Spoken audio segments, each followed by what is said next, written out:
chef-lieu de la région du Lodjibois au centre de la Côte d'Ivoire, était en ébullition le samedi 1er juin 2024. Et pour cause, les femmes de cette région se sont retrouvées sous la houlette de la secrétaire générale adjointe Boza Félicité, en charge de l'autonomisation de la femme, pour la victoire du président Laurent Gbagbo et l'autonomisation de la femme. Placée sous la présidence du professeur Yao Paul Ondré, cadre du parti, elle a enregistré la présence de Dr Dibé Félix, représentant le vice-président Otro Zirignon en charge du district du Lodjibois, de l'ex-préfet Adjet Dago Rémy, celle du fédéral de Divo Ayemene Pavel et d'autres responsables du parti. Débutée par le mot de bienvenue du fédéral, la secrétaire générale adjointe Boza Félicité prend la parole et situe le cadre.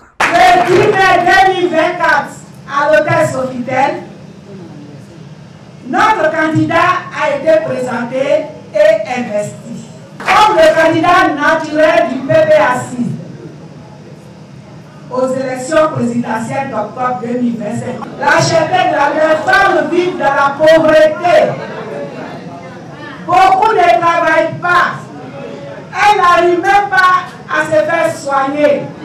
On ne permet même pas aux femmes d'être politiques. Mais est-ce que nous allons continuer à vivre cette misère? Non. Est-ce qu'on va continuer à vivre cette misère? On appelle Laurent Gbagbo au secours. Est-ce qu'on va chercher de vivre dans cette misère? Non. Il faut un changement. Il faut un changement.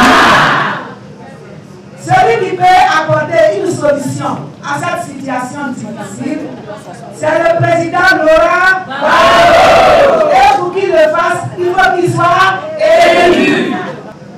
En son temps, le cacao, les VA étaient bien payés. Le marché était moins cher. Est-ce que c'est vrai? Oui. Parce que le Gbagbo a pitié de sa population. On pouvait se soigner à moindre coût. L'électricité était moins chère. Le président Gbagbo a un cœur très humain.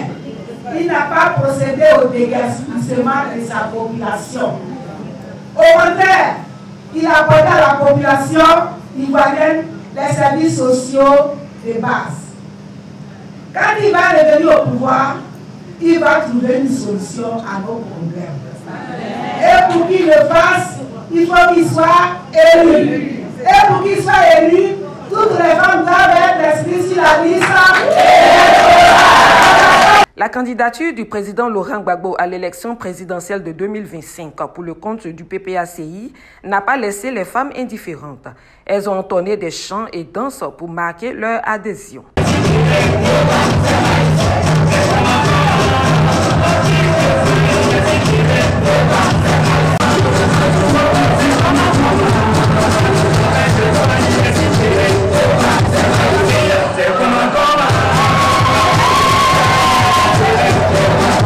Après ces moments de joie, la secrétaire générale adjointe a sensibilisé les femmes à confectionner leurs documents administratifs et à s'inscrire massivement sur la liste électorale pour prendre part au vote afin de redonner le pouvoir au président Laurent Gbagbo. Ce qui permettra à une véritable autonomisation de la femme. Car selon elle, le président Laurent Gbagbo, dans son programme, a une politique d'autonomisation de la femme. À sa suite, Dago Elisabeth, secrétaire nationale en charge du Lodjibois et fille de la région, a appelé à l'union des filles et fils de la région pour y parvenir. Quand je vais vous appeler, pardonnez, ne vous asseyez plus. 2025 là, c'est déjà là. Je ne peux pas voir une femme qui est dans un conflit avec un cadre. C'est les cadres qui vont nous aider. Si nous on est disciplinés, on ne fait pas parade, on ne crée pas de problèmes inutiles dans les fédérations, on va les appeler chaque fois, ils vont nous aider. Les divisions, je n'en veux pas. Les petits clans, je n'en veux pas, ça ne peut pas nous faire avancer. Nos cadres restent nos cadres. Vous comprenez? Nos cadres restent nos cadres. Il ne faut pas, on va mettre parade entre eux. Parce que nous, les femmes, là où nous sommes, c'est là les critiques sont beaucoup. Je vous demande pardon.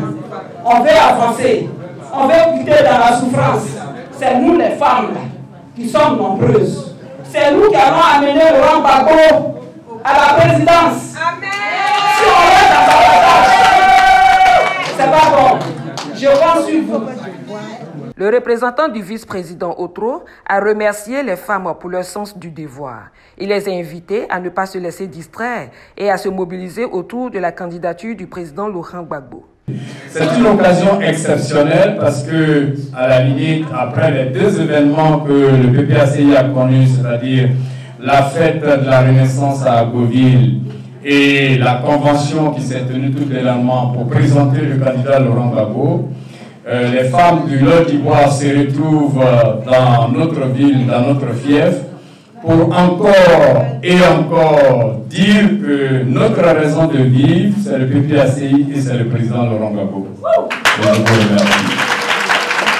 Le doyen Laurent Otro-Zrignon voudrait vous saluer. Je voudrais vous solliciter pour la disponibilité que vous marquez en mettant dans votre programme le fait que le symbole de la lutte en Côte d'Ivoire est bien le président Laurent Gbagbo. Et vous, nous tous qui sommes rassemblés ici, nous devons comprendre que cette lutte-là est une lutte noble. Elle est noble. Et je vous remercie et je vous félicite pour ce que vous faites, vous femmes. Vous femmes. Parce qu'aujourd'hui c'est un samedi, et ce samedi vous vous êtes donné la peine de dire nous arrêtons toutes nos activités pour consacrer notre temps à une véritable révolution, à un véritable changement de notre vie en luttant pour que le président Laurent Gbagbo revienne au pouvoir. Parce qu'il a présenté aux Ivoiriens un projet de société, un programme de gouvernement que les démons des temps nouveaux ont interrompu. Il faut reprendre ce bâton et il faut remettre le train en marche pour qu'effectivement, d'ici, on a commencé la campagne, il faut le dire, nous avons commencé la campagne, d'ici les élections prochaines, effectivement, le Lot d'Ivoire joue son rôle régalien. Prenant la parole à son tour, le président de la cérémonie, le professeur Yao Paul Ondré, a fait un tour d'horizon de la situation politique en Côte d'Ivoire qui n'est pas reluisante. C'est pourquoi il encourage les femmes à faire bloc autour du président Laurent Gbagbo et à s'impliquer sans ruse dans la lutte. Pendant que dans les autres partis, tout le monde se mobilise, comme vous l'avez fait aujourd'hui, c'est mettre ensemble pour le combat politique. Il y en a, ils savent, pour faire des dénigrements, pour séparer les militants. On n'a pas besoin de ça. On a besoin d'être ensemble. Et l'action que vous avez menée aujourd'hui, elle est à saluer. Je vous en remercie. Alors, il faut que les femmes soient autonomes. Cela passe par la réinscription sur la liste électorale pour celles qui ne l'ont pas encore fait, et puis les camarades qui ne l'ont pas encore fait. Deuxièmement, il faut posséder la carte nationale d'identité. Les femmes ont bénéficié du soutien du réseau des enseignants du Lot d'Ivoire. Elles sont déterminées à envahir le terrain pour la victoire du président Laurent Gbagbo dans cette région. Elles ont aussi célébré l'anniversaire du président Laurent Gbagbo.